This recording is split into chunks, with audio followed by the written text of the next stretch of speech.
All right, so I have my hydrogen peroxide, and I have my H2O2, and right now the reaction is occurring. And again, it's not very vigorous. There's a few bubbles. Matt could see some bubbles. I wouldn't use any of your phone time right now on this. The rate of reaction is very, very slow. What can we say about the activation energy? What's the E of A of this reaction? High. Very high. So room temperature just doesn't give enough particles, enough energy to make an effective collision to give off the energy. We know this is an exothermic reaction because this was the reaction I did with the two bottles. The one bottle didn't do anything, but the other one shrunk, and its paper cover came off. Okay, so we know that. So in any case, what we're going to do here is I'm going to add a catalyst. Now what is the catalyst going to do? It's going to create a new pathway because the catalyst is going to create that new pathway that's not existing. Two H2O2 molecules by themselves have to collide with enough kinetic energy to overcome the activation barrier.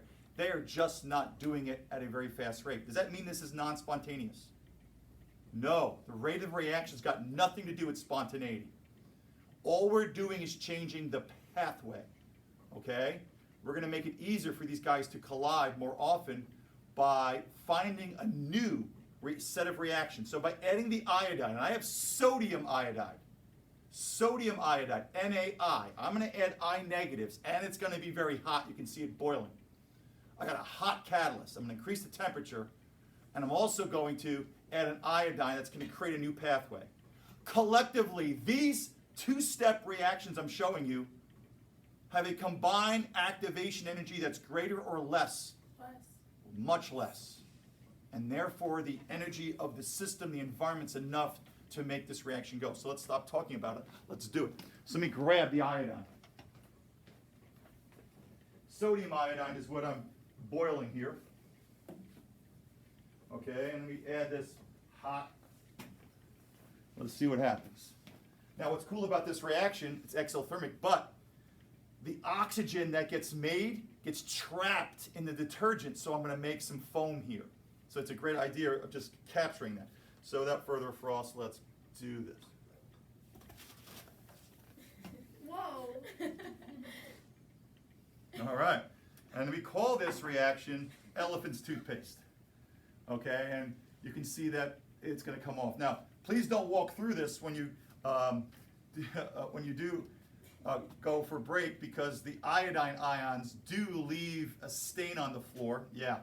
Okay, and you can see that stain's been there. You guys always wonder what that was. I always do this demo here. In previous years, people would walk out with them on their shoes and trap this all the way down to the English room, and the iodine stains, you can actually see the tracks all year. So please, I'm trying to contain that this year. But what's really, really cool about this is that I'm trapping what gas? What gas am I trapping in here?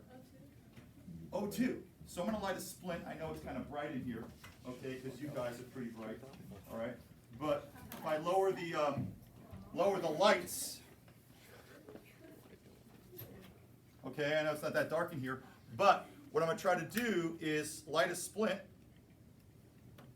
Clearly the rate of reaction did what? Increase. Why? Because the activation energy will. Because the catalyst found a new pathway, a new mechanism. So if this goes into what's happening to the rate of reaction? The rate of reaction increases. There's more oxygen in the what? I know it's not that dark in here, but you can see it increasing.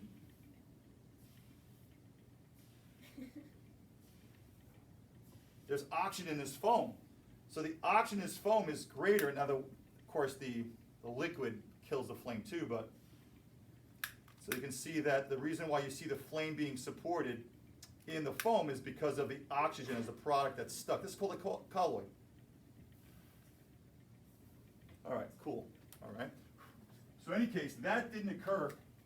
This amount of reaction didn't occur, and it didn't get more spontaneous. We just, again, found an alternate pathway that the catalyst provided. Okay, cool beans.